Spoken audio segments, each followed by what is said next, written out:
بیٹا وہ گلیاں بھی روتی ہیں جن میں تو کھیلا کرتا تھا، پر اب فکر کی بات کوئی نہیں، اب کوئی پریشانی نہیں، میں پیسے لایا ہوں تجھے لے جاؤں گا۔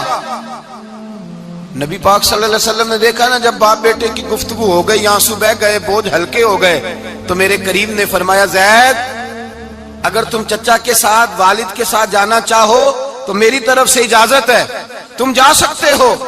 یہ لفظ کہے تو جناب زید دوڑ کے حضور کے قدموں میں آ کے بیٹھ گئے، حضور کے قدموں میں بیٹھ گئے، اور گویا فاضل بریلوی علیہ رحمہ نقشہ بیان کرتے ہیں، کہنے لگے تیرے قدموں میں رہوں غیر کی ٹھوکر پہ نہ ڈال، میں جھڑکیاں کھاؤں کہاں چھوڑ کے صدقہ تیرا، اور تیرے قدموں میں جو ہے غیر کا منہ کیا دیکھے، کون نظروں پہ چڑھے دیکھ کے تلوا تیرا۔ کہنے لگے حضور میں نے نہیں جانا، میں یہیں رہوں گا۔ چچا اور باپ نے دیکھا تو کہنے لگے بیٹا تو غلامی چھوڑ کے نہیں جائے گا، تو ملازمت چھوڑ کے بادشاہی میں نہیں جائے گا۔ تو آپ کے والد کو آپ فرمانے لگے ابا جی ذرا 2 گھڑیاں یہاں رہ کے تو دیکھیں، یہاں 2 گھڑیاں رہ کے تو دیکھیں۔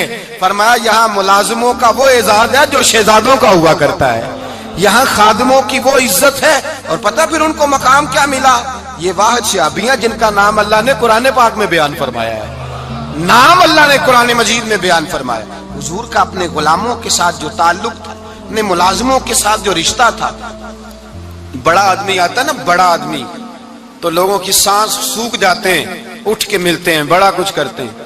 مزدور آتا ہے تو لوگ اوے کہہ کے پکارتے ہیں، ان کو خبر ہی نہیں کہ اس شخص کا اعزاز کتنا ہے۔ حضرت انس بن مالک رضی اللہ تعالیٰ عنہ فرماتے ہیں میں چھوٹا سا تھا، میری اماں مجھے حضور کے گھر چھوڑ گئی، میں نے 10 سال نوکری کی نبی پاک کی۔ کتنے سال بولیے؟